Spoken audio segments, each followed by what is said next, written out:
We are We're live. live. Hey, Yes. Doc. How are ya? Great. How you, Doc? I'm good. I'm good. Just living the dream here in Nash Vegas. I love Nashville. Cool place. Yeah. Have you been for pleasure or mostly just for like the brand builder stuff? I grew up in New Orleans in the French Quarter, and so I have no interest in going to another French Quarter. It's too busy for me. That's Yeah. what Nashville has become, is another French Quarter. But I love the people, but I stay completely off. What is it called? Broadway? I Oh, won't yeah. go there again. Too You freaking would not busy. pay Yeah, me. yeah, It's yeah. always hard though because when I have visitors, that's the That's what first they want to place, do. of course, everybody Exactly. wants to go. So Exactly. I'm like trying to deter them. At Yep. least there's some other nice areas now. But Yep. anyway, well, very good. Well, we are back for our weekly live here. And so today, what I really want us to talk about is the biggest mistakes we see our post 40 female clients making when they're going into that body recomposition, trying to make lifestyle changes, trying to get nutrition dialed in. I feel like I see, and I'd be curious if you do the same mistakes over and over and over. And of course, I think the intention is always that it's going to work, and they've maybe read about it or they've had a friend that's done it. But what do you think? Let's say top three mistakes that you see consistently being made when people are trying to change body composition. So, well, I'll say the big ones, because I was just on a call with someone who's a health coach, and she can't get 15 pounds of fat off her, and it was quite a funny call because those, a lot of times, they think they know everything, and it's funny. So here's a few things that she was doing. She said, "I love salads," and I said, "How much weight are you losing with salads?" "Nothing." "But aren't salads so good?" And so one of the first things I would say is I see most people under eating the right things and overeating the wrong things. So Specifically, can you get specific? Like when you say the wrong things, what do yeah. you think they're overeating? Well, first of all, salads will make you fat. And this is what I've seen. This is my experience. Salads make you fat. Why? Because you're freaking hungry. So there's a True. yeah. So there's a 25,000-year-old mechanism in your brain. It's in the amygdala. It's called the anti-starvation mechanism. Okay. And so what happens is when we go a period of time without getting enough fuel. So I see people working out a ton, running their business, being very busy, and then eating a salad. That's like saying, "Dr. Golan, I'm going to drive across the country, but I only want to fuel up a quarter tank to do it." That's the same fucking thing, except with the body. What your body does is says, "Oh shit, we're not getting enough fuel." So the body will actually lay fat down to make sure that you are taken care of on your journey. So specifically, my patients, we make sure when they eat enough lean meats, vegetables, and fruits.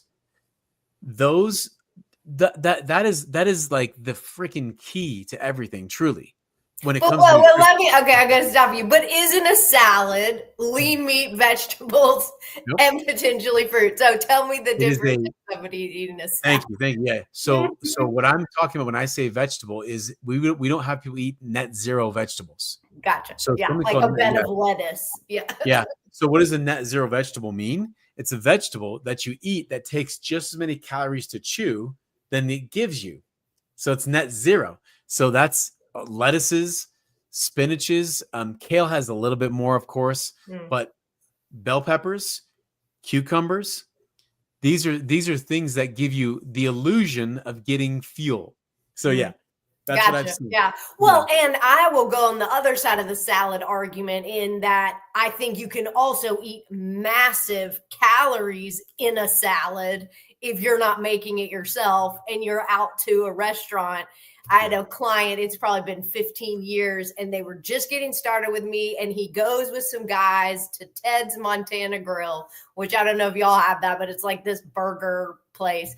And they had a salmon salad. And so he texted me after, Dr. Tiff, I did so great at lunch today. All the guys were getting burgers and fries, and I got this salmon salad. And we looked it up, and it had more calories than the burger because, of course, it had goat cheese, and it had avocado, and it had dressing, and it had salmon, and it had, bacon, whatever else it had in it. But so I think, too, people think, oh, I got a salad, and it could be more calorie dense. So, okay, so salads are inherently dangerous on both ends of the spectrum. Well, I guess we should say because you're right, because there are some salads like a salmon salad, but really lettuce. What I'm noticing is that people will eat a lot of lettuce, and the issue is that it fills up your stomach, and therefore you get the illusion of food. So if you just take the lettuce out and eat the salmon, or eat whatever it is, but again, I'm speaking from a different place of like,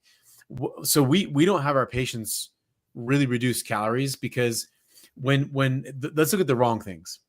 Let's go through bread. I want to do a whole YouTube series on this, but bread, cereal, rice, pasta, and sugar. And alcohol. Let's look at those. Those things over time, they make you full. And what happens is, let's say you eat bread and you go, man, that feels really good. Well, you can keep eating more bread. But what happens is you'll end up eating more of that and under eating like a lean meat, veggie, and fruit. So you're not getting enough proteins, carbohydrates, and really all the amazing phytochemicals that are inside the fruit. So I think that's one of the biggest things is when we say you're eating too much and too little, I spend the majority of my time in our company coaching women to eat 2 to 3 times the amount that they've ever eaten. And they lose 3 to 4 dress sizes, and they're so confused. And so what I'm saying is that when you actually eat enough, you'll like a lean meat, veggie, and fruit, you're like, wow, this is a lot. But when you overeat breads, you can't eat enough proteins and veggie and fruit because you're already full of that stuff. Just full. Yeah. And I see a lot of people, like to your point, these net zero foods where they're using so much filler food to try to keep themselves full, but there's just no nutritional value there. Like, riced cauliflowers and things like that, which I think can be used strategically. And I love to have a bag of riced cauliflower, but I'll mix it in with nutrient dense vegetables or even a little bit of brown rice or whatever I'm making if I'm doing a stir fry. But it's not the base of it, right? Because again, I think then you're getting just this fullness of your stomach, but there's nothing there. And then you go searching for something else because it just didn't really have any satisfaction value there. So I think that's true for sure. I think we probably differ a little on the carb piece because I have my clients eating a variety of complex carbohydrates, and I always have, and I have good success. But I think, you and I have people coming to us at different points. Different reasons. Different reasons, right? So, exactly. But I can appreciate when somebody needs to kind of like reset the system and like really get things to kind of come back down, the inflammatory markers and the hormone levels and all the things. I do think that those starchier carbs do sometimes pose a problem for people. So yeah, and I think just so I know, Dr. Chip, you have clients that are coming in probably wanting to build muscle and working out and do all that stuff, right? Yeah, I mean, they run the spectrum, right? But most of my folks are active, are training at some level and trying to figure out, how do I find that balance? Like I want to keep training, but I'm not recovering well, or I'm not getting the right food to actually see the benefit of it. You kind of work with your ideal client. I mean, truly is someone who's finished my program. That's when you really would start. I mean, you could work with some before too, but because we have very active people, but the reason we'll see 15 to 30 pounds of fat loss in 40 days. And the reason we do is I have people stop working out. Yeah. And the main reason is because they are so under eating and overworking out that I want people to understand how much fuel do I need without working out. So that way, then when they go work out, they know how much more to eat. That's so right. we kind of do it, in a different way after, but I don't have anyone who's come to me who's like, hey, if someone came to me and said, hey, I want to lose fat and build muscle, I'd be the wrong person to work with because like what I've seen is that usually takes a long process. And so our process has been like, let's get the fat off you. Let's reset your hormones and get you back in the gym and feeling better. And a lot of these people have 20, 25 pounds on, And so what's funny about it, not funny, is that they're causing so many joint problems because of so much weight. Yeah. So I've done it different ways, and I found it was like, let's just get the fat off first and then build the muscle. It's not right or wrong, but you're right. That's why No, I we think do you it first. do. I mean, if somebody comes into me and we start with that initial body composition assessment and we see that their fat levels are really high, especially visceral fat levels, and their muscles really low, I mean, you have to pick an adventure is the way I say it. You know, it's like you can't say, okay, let's try to build muscle and lose fat. I mean, those are very difficult. They can be done, but it's not very common. And so we say, what's more important right now? We got to get the body fat levels down and get you in a place where you can actually function and you're out of health risk. And then let's talk about building muscle potentially down the road. But yeah, that's a case by case basis for sure. Yeah. So, all right. So we talked salads. What else do you think is one of the most common mistakes that people make with good intention? Like they're like all in, I'm doing this, but then, all right. This is a big one, I think. Chrononutrition. The timing. Eating timing. I see 99% of women, I get men too, but women just screwing this up. The woman I got off the phone with, and I told her, you know, to work with me, you have to actually eat on time. And she goes, oh, I can't do that. And I go, well, then I'm not going to work with you. And I said, because what you just told me was you're not willing to reset your hormones.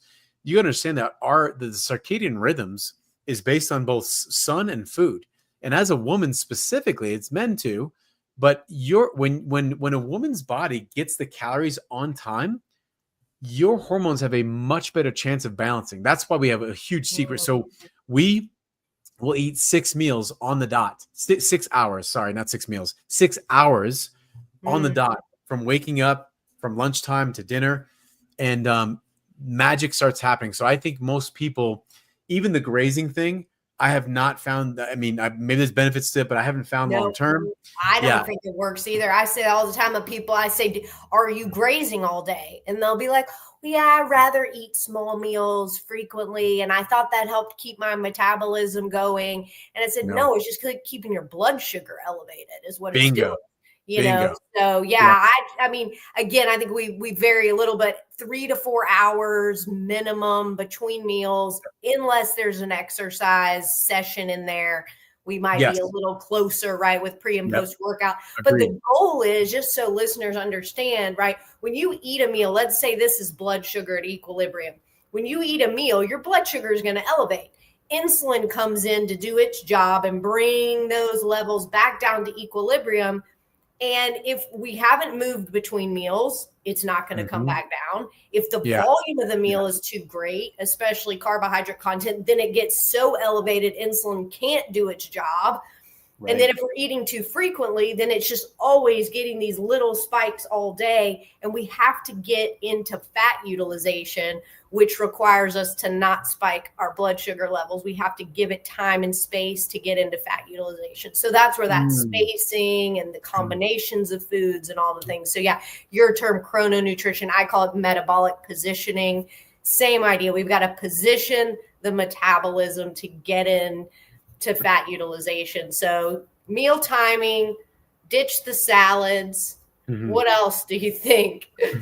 Yeah.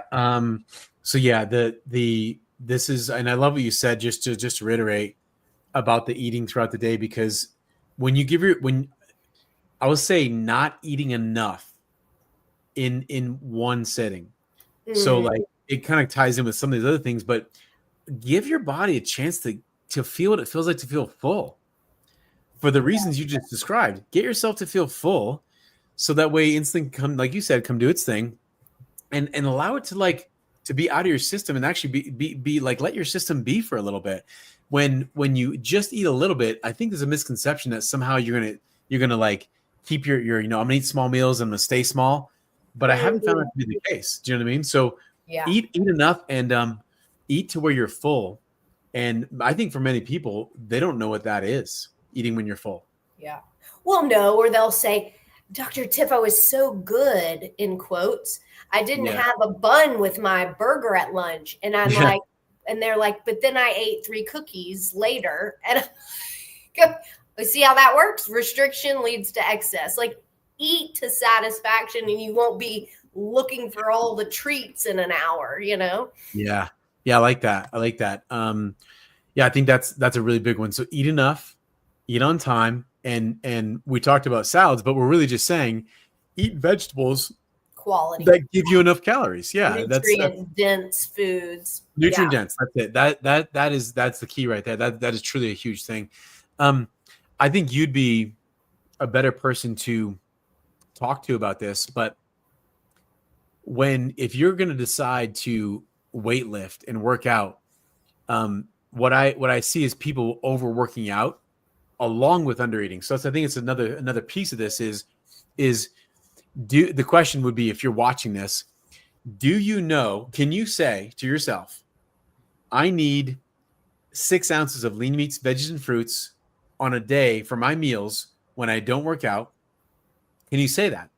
And then can you say, when I do work out, I'm going to need this much protein, veggies, and fruits? If you can't, you're flying blind. So one of my goals for my patients is that they literally know, I mean, down to the, hey, I'm going to go for an extra walk today. They'll add another ounce of all 3 categories. I'm going to go for a mountain bike. So I'll know that about myself. I'm going to go for a mountain bike ride. I'm going to increase my carbohydrates. So not understanding, I think, that your caloric intake really needs to be based on the caloric output. And that is a whole nother discussion. But what are your thoughts on that? Yeah, well, I think I have seen this a lot, and not to poo-poo on the registered dietitian world, but I think that there are a lot of RDs and more clinical nutritionists that don't understand the exercise piece of things. It's just not been part of their education unless they just personally had an interest in it.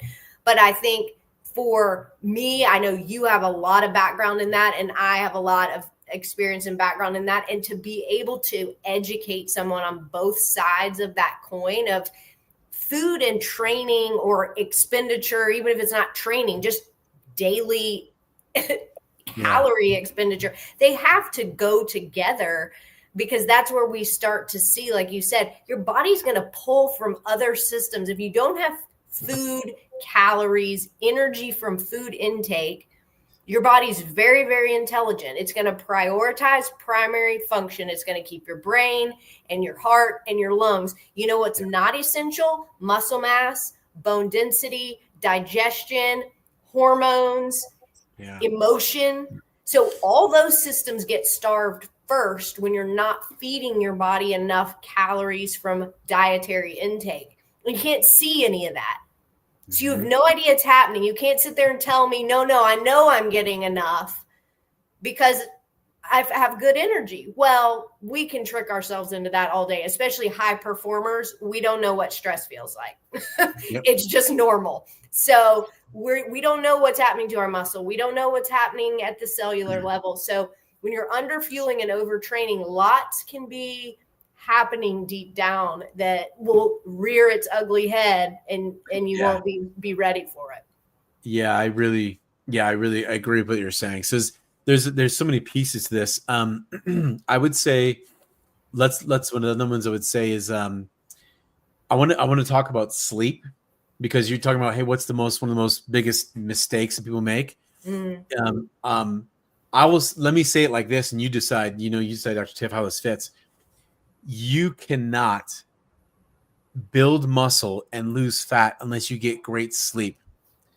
And I say it like that because when we're sleeping at night, there's a certain portion of the sleep that's going to prioritize vital organ repair. So, your brain, your heart, and then it'll go through, like you said, sort of the non-vital things, muscle mass, bone tissue, all that. What I've noticed is the very last thing to be processed off is fat. It's not the first thing. So I'll see a lot of people eating and exercising and doing all the diets, but they're not prioritizing sleep. So like it's easy for me to sit here and say this, but I go to bed at 9 o'clock every night. It is my religion.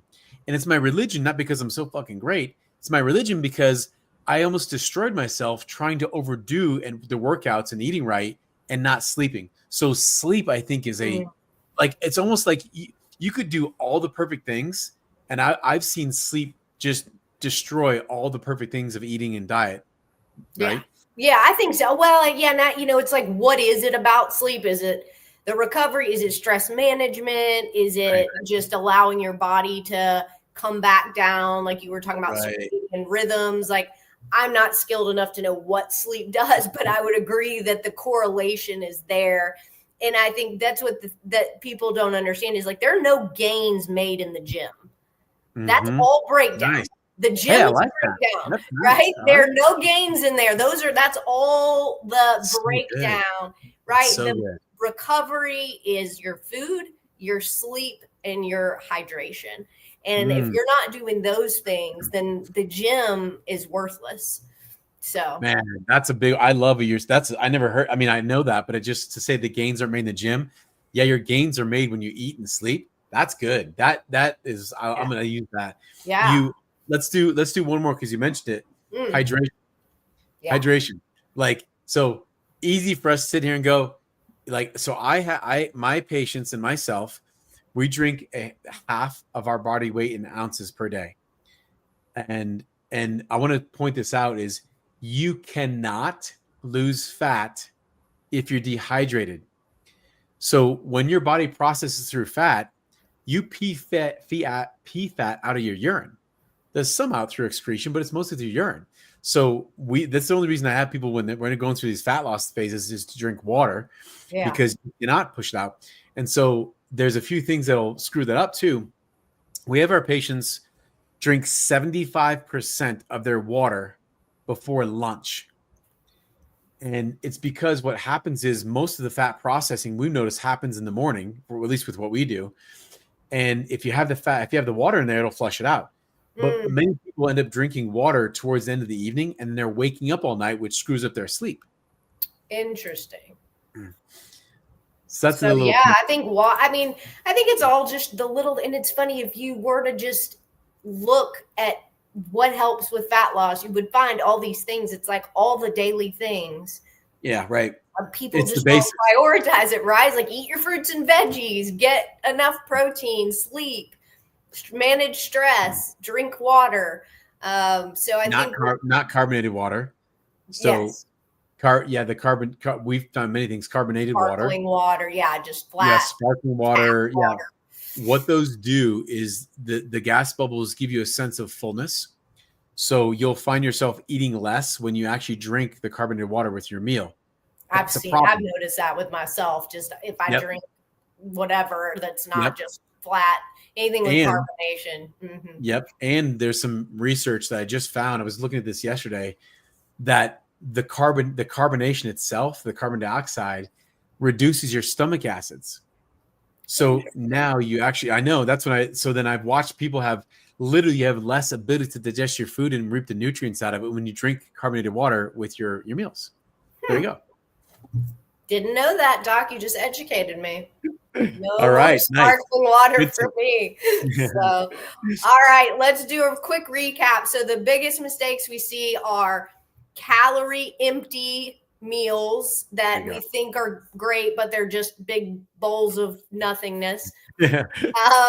2 is just not getting enough sleep and water intake through the day. And then the last on one, nutrition, eating on time. We talked about the timing of it, and then also just making sure you're eating appropriately for your calorie expenditure. There you go. So those are good ones. Those are big. Those are big ones. All right, Doc. Thanks. All right. See you soon. All right. See you soon.